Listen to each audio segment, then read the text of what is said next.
Hey, it's Mark here, and welcome to the next edition of the Employee Survival Guide, where I tell you, as always, what your employer does definitely not want you to know about, and a lot more. Welcome back to another deep dive. We're really glad you could join us today because we have a fascinating, highly complex case file to explore. Yeah, we really do. It's a heavy one, but incredibly important. Right at the top, we want to establish the specific focus of today's exploration. Mark Carey included this case as a good example of how an employer uses a person's known disability to terminate them and failure to accommodate their known disability in violation of state, federal, and New York City law. It is a phenomenal lens through which to view this case, honestly. We're diving into a situation that forces us to ask some fundamentally difficult questions about the modern workplace. Right. Questions about the expectations of professionalism and, the often harsh reality of how medical crises are managed under corporate policies. The core narrative we're unpacking today centers on a 23-year veteran emergency room technician. Decades of experience. It's exactly. Decades. Someone with exceptional performance reviews. And she suffers a severe documented panic attack while on shift. In the immediate aftermath, her employer labels her a workplace violence threat. And she is swiftly terminated. Just like that. That rapid, uncompromising escalation from what the employee claims is a medical symptom to what the employer defines as a fireable offense is the crux of everything we're going to dissect today. Because the line between a debilitating health crisis and terminable misconduct is incredibly thin. It's fiercely debated. And as we'll see as we get into the weeds here, it's deeply dependent on who is writing the narrative. To really get to the bottom of this, we are pulling from a massive stack of legal documents straight out of the Eastern District of New York. The DDNY. Yep. We're looking closely at plaintiff Adelaide Martinez's second amended complaint.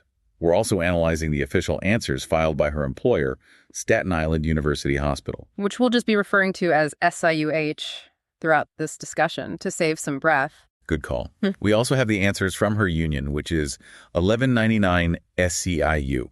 And anchoring all of this competing documentation is an incredibly dense, meticulous January 6, 2026 District Court Summary Judgment ruling authored by Judge Nina R. Morrison. Judge Morrison's ruling is just a treasure trove of employment law analysis. Our mission today is to sift through these competing narratives and unpack this highly complex intersection of mental health, corporate security policies, and employment law. It's messy. It's so messy. We really need to look at how the legal system actually attempts to untangle the messy reality of human psychology in high-stakes environments. Okay, let's unpack this. We need to start by introducing our protagonist, Adelaide Martinez, and really lay the groundwork for why her specific, extensive history with this hospital is a foundational pillar of the legal battles that follow. Because she wasn't some new hire who was still learning the ropes. Not at all. Martinez started working at SIUH way back on March 20th, 1995. Wow. Yeah. She started as a senior patient care assistant. By February 2011, she had transitioned into the role of an emergency department technician, or EDT.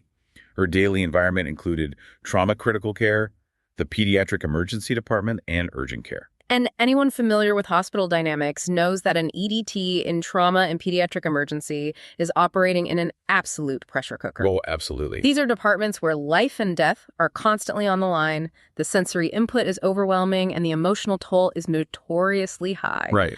Yet the evidentiary record shows that for over 2 decades, Martinez wasn't just surviving the pressure, she was highly effective. The documentation proves it. It does. Her performance evaluations from 2016 and 2017, which are heavily cited in these court documents, rate her overall performance as exceptional and consistent. And there's a specific detail in those reviews that becomes crucial later. Right? Yes, she even achieved a consistent demonstration rating in the evaluation area specifically designated for behavioral expectations. Which is wild, considering where this story goes. That behavioral rating is going to become a massive point of contention. On top of her daily duties, she was also a union delegate. So she was very involved. Extremely. She was an entrenched, relied-upon member of the hospital's ecosystem. Yeah. But running parallel to this successful, dedicated career is a deeply profound medical history that the court documents detail extensively. And we have to go back to December 2005 to understand that. Right. So in 2005, Martinez was assigned to monitor a suicidal patient in a locked psychiatric unit. Yeah. During that highly charged shift, she experienced a severe anxiety attack and actually ended up leaving the unit without permission. Which is obviously a serious infraction in that setting. It is. She received a 2-day suspension for abandoning her post. But after a grievance process, the hospital actually agreed to remove that suspension from her record in 2006. And legally, that 2005 incident serves as the genesis of her formal, documented medical diagnoses within the hospital's orbit. It's the starting point. Exactly. Following that traumatic shift, she sought psychiatric help and was officially diagnosed with post-traumatic stress disorder, claustrophobia, and a severe anxiety disorder. And these weren't minor fleeting issues. No, her treating physicians described these as ongoing, serious medical conditions. The clinical notes in the record indicate that she often woke up daily with acute anxiety, experiencing intense palpitations, sweating, and shortness of breath. She was prescribed medications like diazepam to manage the anxiety and just to help her sleep. So the question for us, and really for the listener to consider, becomes how did the hospital system handle an employee with these severe diagnosed conditions operating in a high-stress trauma ward from 2006 onward? And according to the plaintiff's filings, SIUH initially engaged with her medical reality in a very formal way. Right. Between 2006 and 2011, the hospital approved multiple FMLA requests for Martinez. They granted her intermittent leave specifically to manage her anxiety, PTSD, and claustrophobia. They even understood her job functions at one point. They made it so she wouldn't be forced to transport patients to the inpatient psychiatric ward, directly acknowledging the specific trigger of her 2005 trauma. Which sounds like a system working exactly as it should. It does. But then the narrative shifts entirely. Around 2011 and 2012, Martinez alleges the hospital abruptly started denying her FMLA requests. And the fallout from those denied FMLA requests introduces one of the most legally fascinating dynamics in this whole case, the informal accommodation. Yes, this is so common but so risky. When the formal bureaucratic avenues for managing her disability were allegedly shut down, Martinez claims she developed an informal coping mechanism directly with hospital management. Specifically, she testified that she had an arrangement with Antoinette Henderson, who is SIUH's Labor and Employee Relations Manager. Martinez stated under oath that whenever she felt an anxiety attack coming on, she would go directly to Henderson's office to seek refuge. It's the classic corporate whisper network in action. Absolutely. Think about your own workplace. We've all seen this dynamic, where an employee relies on a sympathetic manager instead of official HR paperwork. Martinez claimed this happened 5 or 6 times between 2011 and 2017. She testified that Henderson would console her, give her water, help her calm down, and even express personal understanding of what Martinez was going through. If that's true, that arrangement represents a functioning, albeit informal, reasonable accommodation under the ADA. Legally, yes. However, relying on a handshake agreement rather than a formalized medical file is an incredible risk for an employee.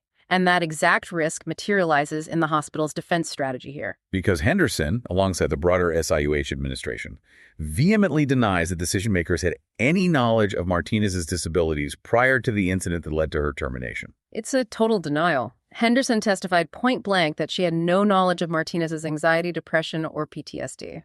And Mary Beth Springstead, the Associate Executive Director of Human Resources, backed her up. She asserted that the plaintiff's direct supervisors were never notified of the specific nature of the medical conditions that had caused her to take FMLA leave years prior. They are essentially building a firewall of plausible deniability. The hospital is arguing that the management team evaluating her behavior in 2018 was completely blind to her psychiatric history from 2005 to 2017. Which is a bold claim, given the paper trail. But that firewall is a standard and often highly effective defense mechanism in employment discrimination litigation. How so? Well, to prove that an employer discriminated against you because of a disability, the absolute first hurdle you have to clear is establishing employer knowledge. If the employer didn't know you were disabled, they logically cannot have discriminated against you on that basis. Right, you can't target what you don't know exists. Exactly. So the hospital's legal strategy hinges on severing the connection between her past FMLA leave and the present decision makers. But Judge Morrison's ruling tears right into that firewall. The judge points out that there is a mountain of conflicting evidence that makes it impossible to just take the hospital's word for it. You can't just ignore the files. You really can't. You have the years of formally approved FMLA leave for those exact psychiatric conditions sitting in the hospital's broader HR system. You have SIUH's own annual employee health assessments, where Martinez actively disclosed taking PTSD medication in 2016 and 2017. And most importantly, you have Martinez's direct sworn testimony about seeking refuge in the labor relations manager's office. That conflicting evidence is the very definition of a genuine dispute of material fact. Yes. In the mechanics of summary judgment, a judge is strictly prohibited from playing human lie detector. They can't just pick a side. Right. Judge Morrison cannot look at the record and decide whether Martinez or Henderson is telling the truth about those office visits. Because there is sufficient evidence on both sides regarding whether the hospital had actual knowledge of her disability, that foundational question cannot be dismissed. It must be placed in front of a jury. It really highlights the danger of the gray area in corporate environments. I want you, the listener, to think about how invisible disabilities like severe anxiety or PTSD are managed compared to physical ailments in your own workplace. It's night and day. If you break your leg, there's a cast, there's a doctor's note, there's a clear timeline. But with mental health, employees often try to mask their symptoms. They rely on quiet understandings with individual managers just to survive their shifts. And the documentation becomes murky. The official HR files might not tell the whole story. And in Martinez's case, that decades-long buildup of murky, informal management of a severe psychiatric condition sets the stage for the catastrophic fracture that occurs on November 7, 2018. November 7 is the epicenter of this entire legal battle. Every single claim, every defense, and every disputed fact radiates outward from what happened during that specific shift. Let's dissect the events of that day, keeping in mind that we are looking at a classic, high-stakes collision of narratives. Martinez arrives for her shift as an emergency department technician. Her primary responsibility is to ensure that the emergency units are clean, stocked, and ready for incoming traumas. A vital role. Crucial. So she walks into a pediatric critical care room and discovers it has been left completely unprepared by the previous shift. This isn't just a matter of a messy room. Vital supplies are missing, a crucial intubation box has been left open, and used medical supplies are scattered around. And the context of the pediatric emergency ward is vital here. As Martinez is internalizing the chaotic state of the room, a triage nurse physically brings in a pediatric patient who requires immediate critical care. Right then and there. Right then. Because the room Martinez is standing in is entirely unprepared for a trauma scenario, the triage nurse is forced to divert the critical pediatric patient to a different room. For any healthcare worker, that's a stressful moment. Of course. But for an employee with a documented severe anxiety disorder and PTSD, someone who is already hyper-aware of the life or death stakes in a pediatric emergency setting, this isn't just stressful. It is a massive, overwhelming psychiatric trigger. It's the worst-case scenario for her nervous system. Martinez immediately starts rushing to clean and restock the room, and the acute stress triggers a severe physical reaction. She begins experiencing intense heart palpitations and shortness of breath. She's going into a full-blown panic attack. Exactly. Recognizing that she is spiraling, she realizes she cannot remain in the patient care area. So she flees the critical care room and retreats to the Pediatric Emergency Department Nurses Lounge, the PED Lounge, in a desperate attempt to get her nervous system under control. And what transpires inside that PED lounge over the next few minutes becomes the single most contested factual dispute in the entire litigation. It really does. Both the plaintiff and the hospital agree on the broad strokes. Right. Martinez experienced a breakdown, she vocalized her distress, and she was rendered entirely incapable of continuing her shift. But the legal characterization of her actions inside that room diverges so wildly, it's almost as if the two sides are describing entirely different dimensions. We have to look at these two competing realities, starting with the plaintiff's narrative. Martinez asserts she was enduring a terrifying, incapacitating medical crisis. Her union representative, Marilyn Hayes, who heard a commotion and rushed into the lounge, provided testimony supporting this. Hayes described finding Martinez in a state of absolute despair and acting frantic. According to Hayes, Martinez was in the bathroom area of the lounge crying out, "Why? Why? I can't do this anymore. Why?" while banging on the glass mirror with the flat palms of her hands. And Martinez herself acknowledges that she kicked a garbage can. She does. But she contextualizes it as an act of desperation because the can was physically blocking her path as she was frantically trying to retrieve her coat to leave the area. She vehemently denies cursing, she insists she never threatened a single individual, and she maintains that she did not damage any hospital property. Now, the hospital's narrative, compiled through various witness statements, paints a drastically different, highly aggressive picture. Complete opposite. According to SIUH's internal investigation, Martinez wasn't just crying out. She was screaming and aggressively cursing. One specific witness claimed she yelled, "I can't do this anymore in this fucking place." Witnesses also allege that she slammed doors, punched the walls, and crucially picked up a large environmental garbage can and forcefully threw it against the wall. Not just kicked it out of the way, but picked it up and threw it. Right. The hospital also gathered reports that as her union rep was attempting to escort her out of the building through the ambulance bay, Martinez was running erratically, continuing to scream, and violently struck a glass door.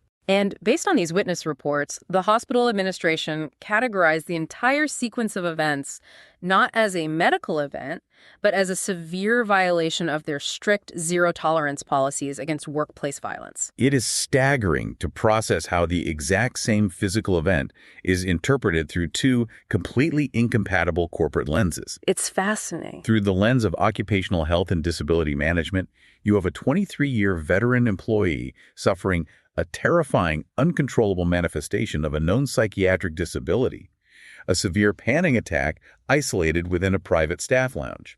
But through the lens of corporate liability, HR policy, and hospital security, you have an erratic, highly volatile employee throwing heavy objects and screaming profanities in a pediatric trauma ward, which constitutes an immediate physical threat to the safety of staff and patients.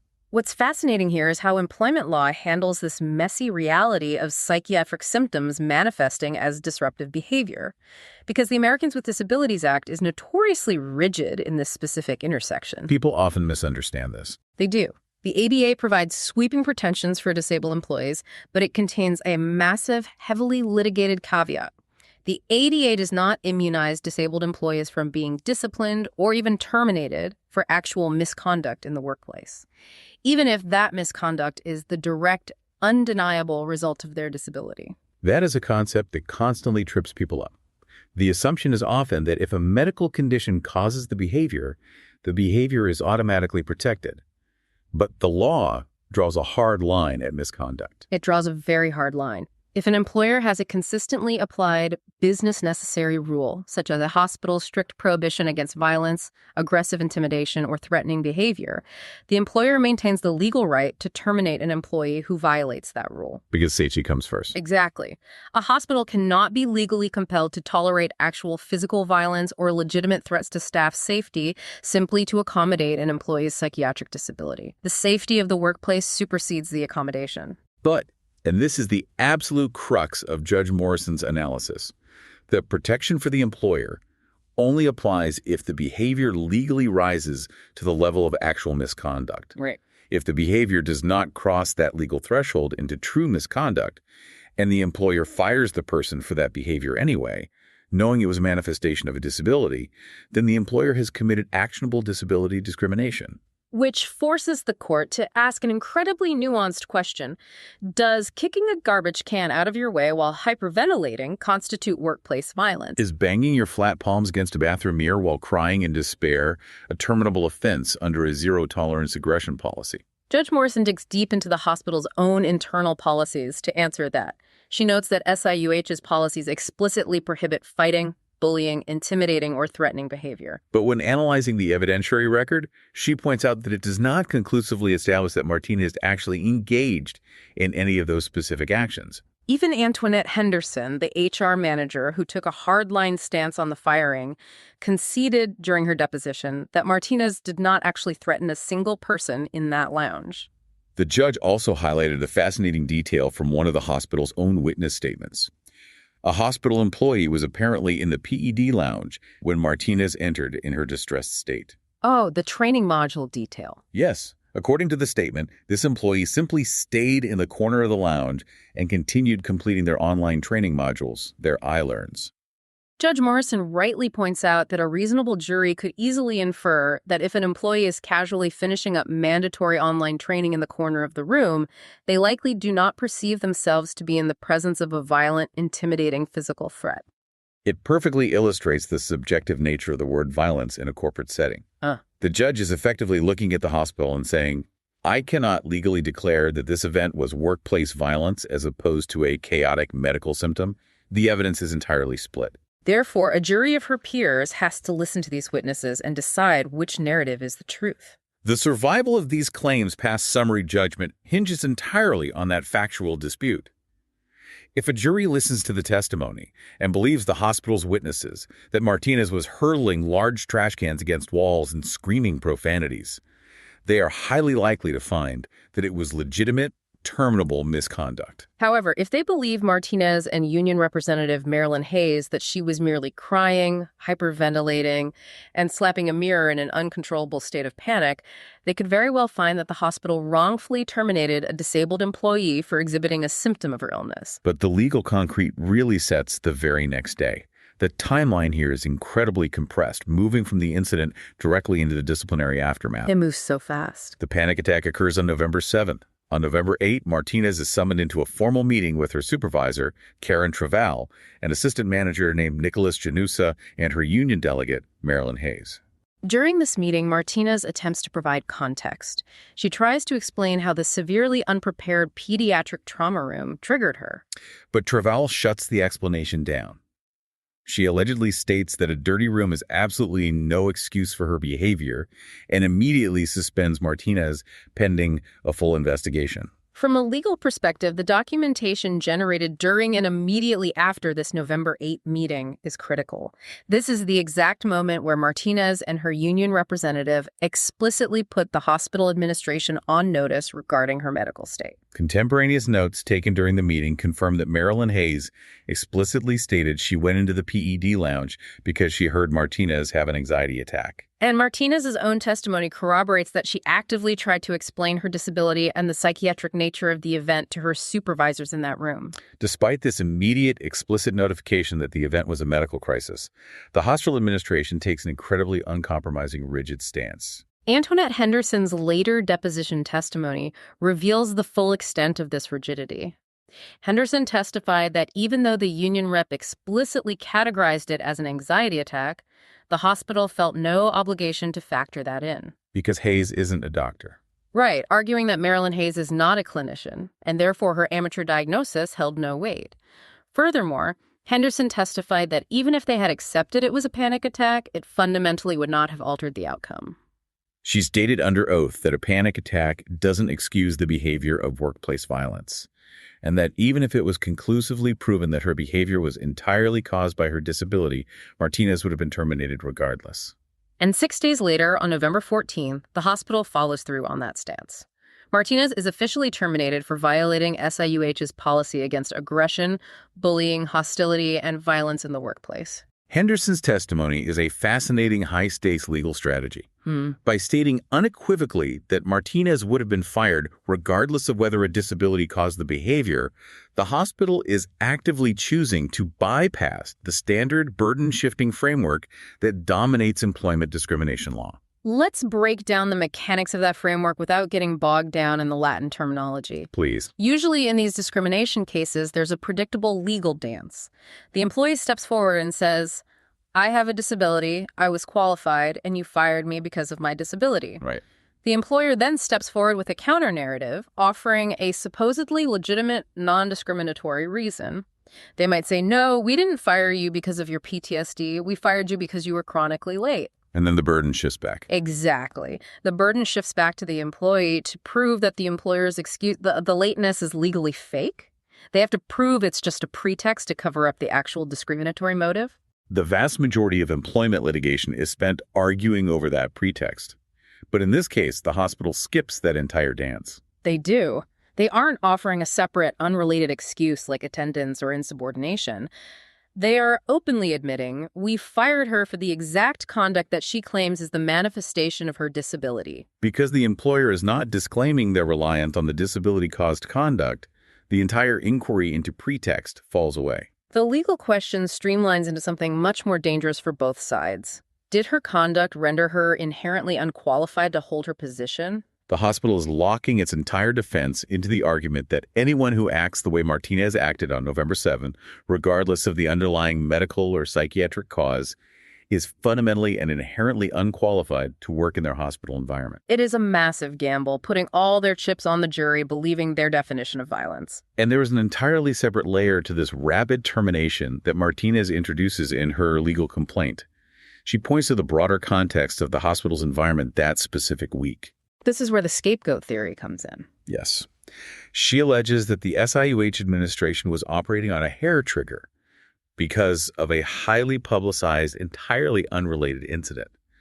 Apparently, a different former employee had recently returned to the hospital grounds and physically assaulted a manager. The incident was severe enough to make the local news. So Martinez's legal theory is that she was essentially caught in a zero-tolerance dragnet.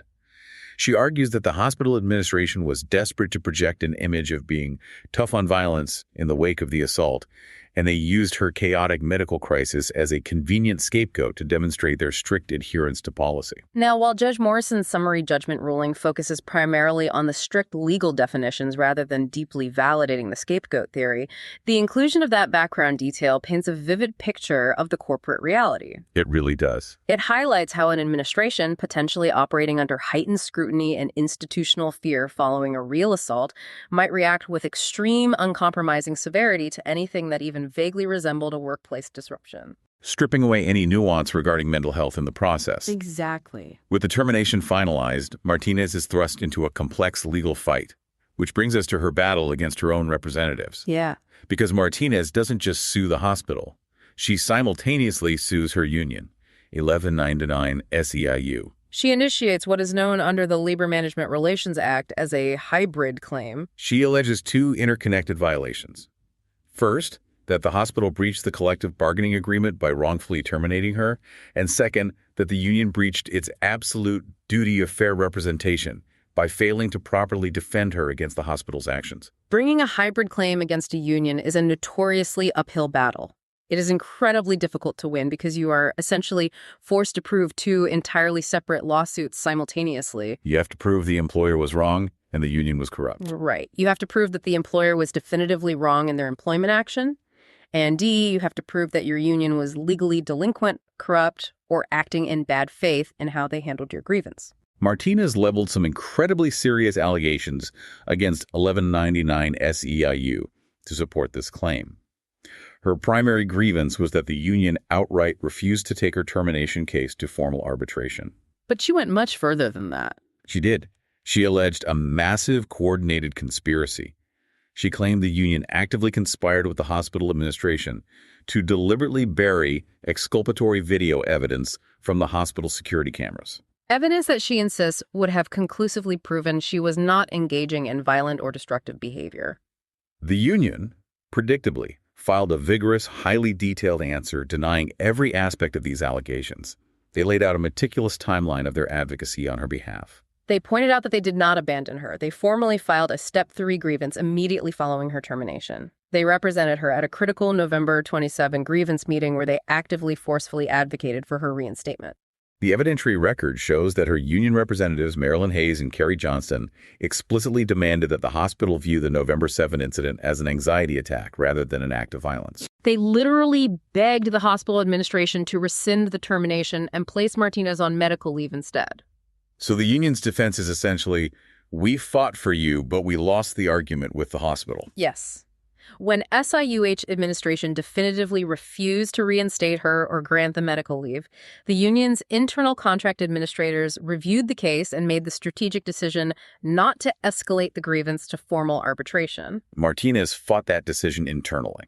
She appealed the refusal to arbitrate to the union's chapter hearings and appeals board, but that board also declined to take the case forward. The union then sent Martinez a formal letter advising her that she had a 72-hour window to appeal that denial to the ultimate division board, but Martinez never filed that final appeal. That failure to exhaust her internal appeals, combined with the incredibly high legal bar for suing a union, is exactly why Judge Morrison ultimately dismissed the hybrid claim against 1199 SEIU.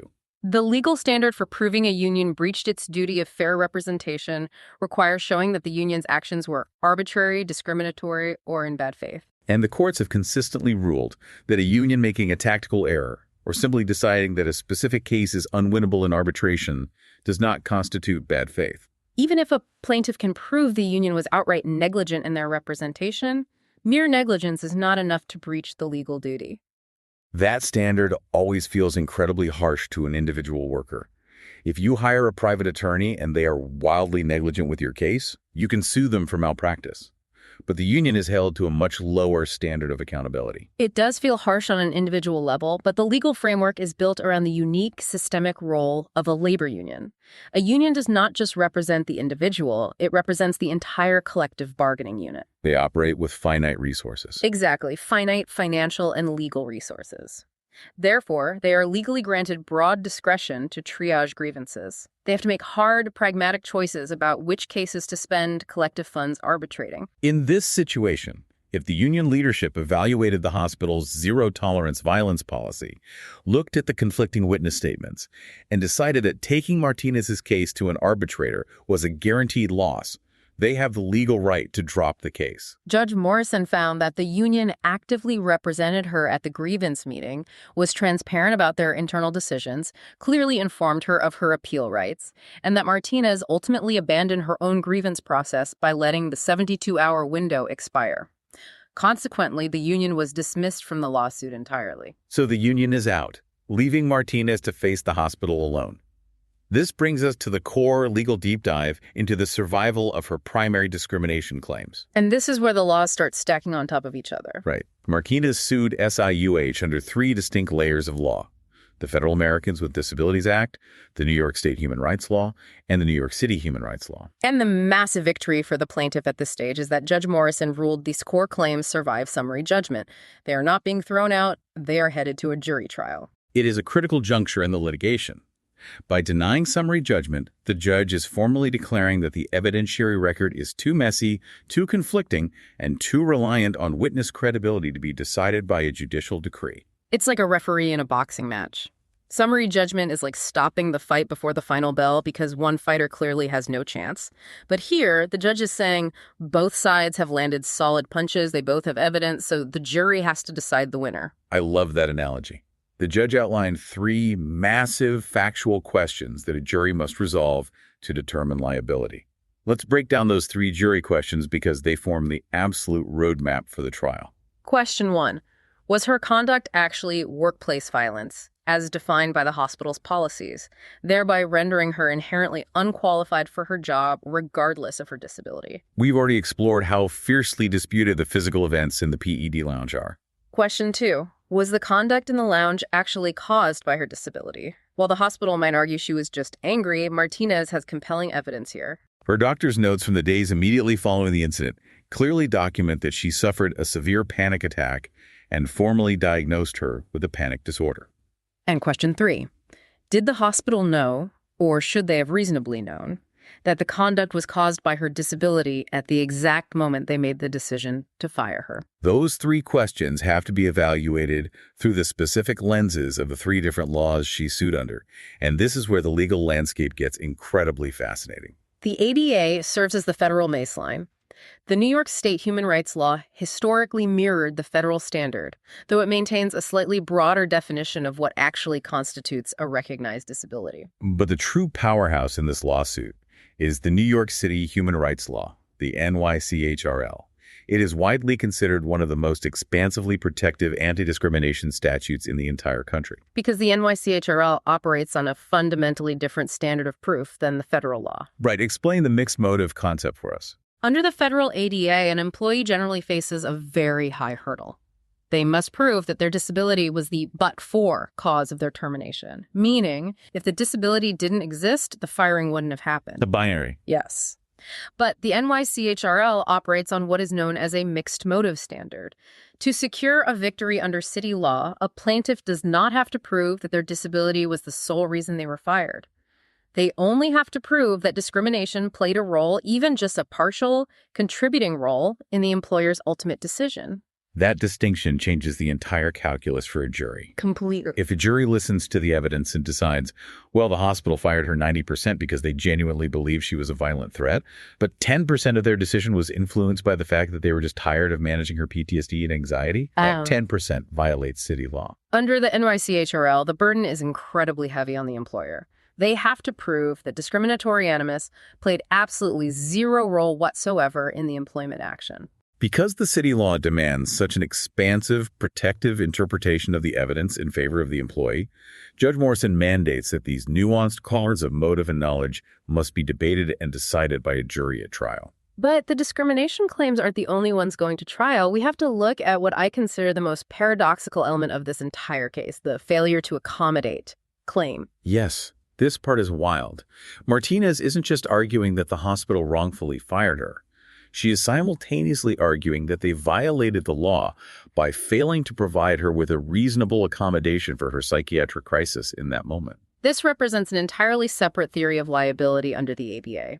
In standard practice, the accommodation process is initiated by the employee. Right. An employee approaches HR, discloses a disability, and explicitly asks for an accommodation, like a modified schedule or specialized equipment.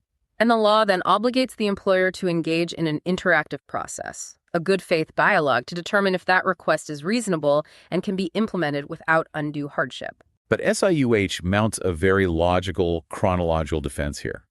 They argue, how could we possibly fail to accommodate her?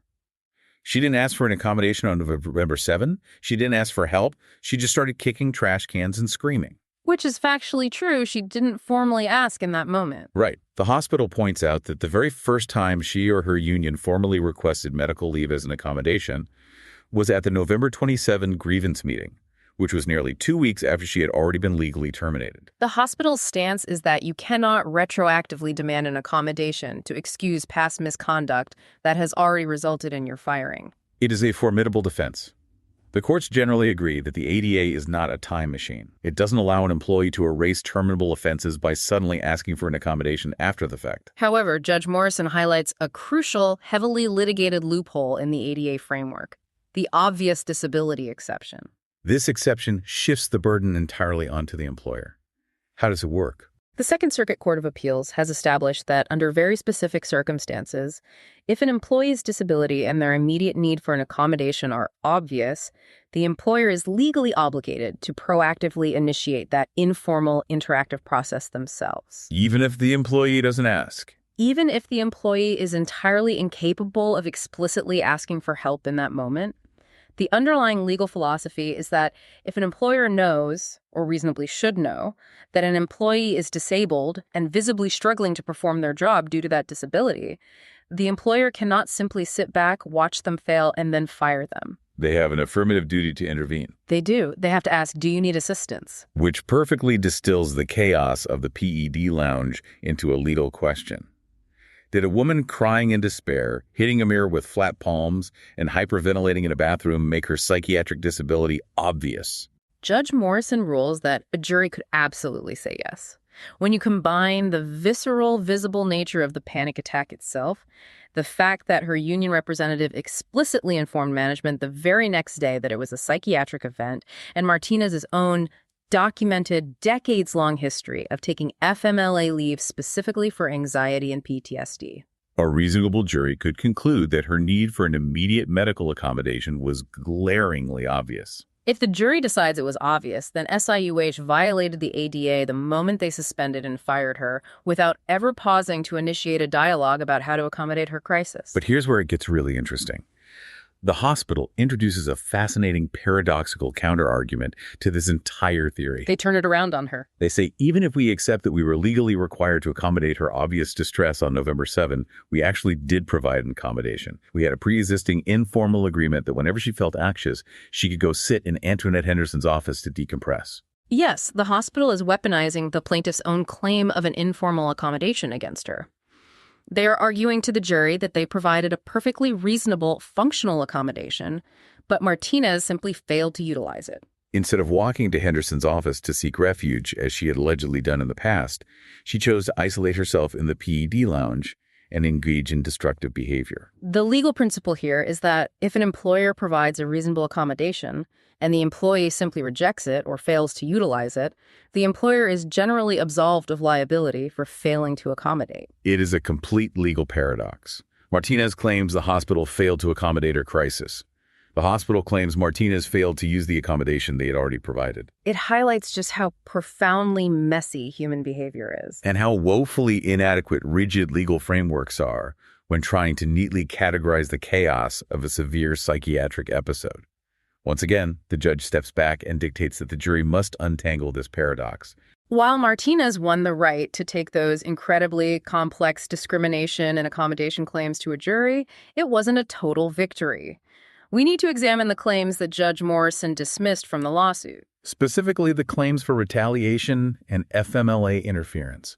Let's start with the retaliation claim, because retaliation in employment law has a very strict, specific definition that differs greatly from how we use the word in everyday conversation. It doesn't just mean your boss got angry and punished you. To prove illegal retaliation under the ADA, an employee must demonstrate that they engaged in a legally protected activity and that the employer took an adverse punitive action against them because they engaged in that specific activity. The classic, clear-cut example of a protected activity is filing a formal complaint about workplace discrimination or acting as a whistleblower. If you submit a written complaint to HR stating that your manager is discriminating against you based on your race or gender, and your manager fires you the following morning, that is a textbook case of illegal retaliation. So the question is, what did Martinez claim was her protected activity in this timeline? Martinez fundamentally argued that notifying her supervisors on November 8th, the day after the incident, that she had suffered a panic attack, constituted her protected activity. She claimed she was suspended and fired in retaliation for disclosing that medical reality. But the law, specifically the federal ADA and the pre-2019 versions of the state and city laws, is remarkably rigid here. Merely alerting an employer that certain workplace conduct was the result of a disability does not meet the legal threshold of a protected activity. You are just sharing medical information. You are not actively opposing a discriminatory practice. But what about the act of actually asking for an accommodation? Like when her union representative begged the hospital to let her go on medical leave instead of terminating her. Doesn't asking for an accommodation count as a protected activity? Requesting a reasonable accommodation is absolutely a protected activity under the ADA. However, this is where the strict chronology of the events completely destroys her claim. Because of when she asked. Exactly. The formal request for a medical leave accommodation was not made until the grievance meeting on November 27. She had already been officially terminated on November 14th. You logically and legally cannot be fired in retaliation for an action you have not yet taken. The temporal logic of her claim collapses. You mentioned the pre-2019 versions of the law. This is a crucial historical footnote for anyone studying New York employment law. It is a massive shift in the legal landscape. In late 2019, the New York legislature explicitly amended both the state and city human rights laws to make it unambiguously clear that simply requesting a reasonable accommodation is, in and of itself, a protected activity that shields an employee from retaliation. It was a major victory for workers' rights. It was. However, Martinez formally filed her lawsuit in May of 2019, several months before those critical amendments were enacted. Therefore, her retaliation claim had to be judged under the older, significantly less protective legal standards, leading to its dismissal. Timing really is everything in the law. Which brings us to why her final claim that the hospital interfered with her rights under the Family and Medical Leave Act was also dismissed. Martinez argued that the hospital systematically interfered with her FMLA rights by denying her leave requests. Her FMLA interference claim failed on two separate, distinct chronological fronts.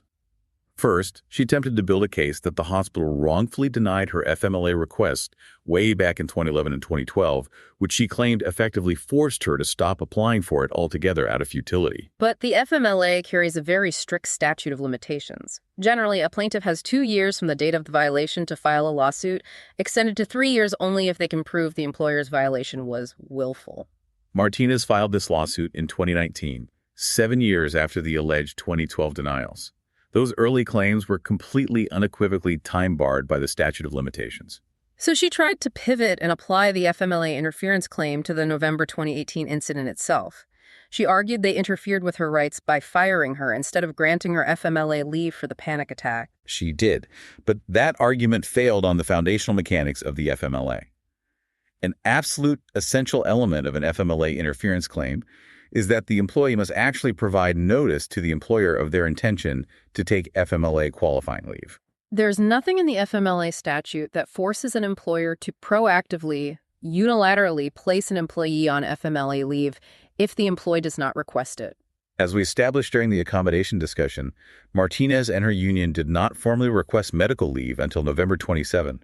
You cannot successfully claim your employer interfered with your right to take FMLA leave during your employment if you didn't actually ask for that leave until nearly 2 weeks after you were fired. It's a brutal reality check. It highlights the immense, almost impossible burden placed on an employee in crisis. The law essentially demands that you cannot simply be unwell. You must be unwell while simultaneously perfectly articulating your statutory legal rights and managing the precise timing of your HR communications. Expecting someone in the throes of a severe psychiatric episode to flawlessly execute employment law strategy is a profound systemic flaw.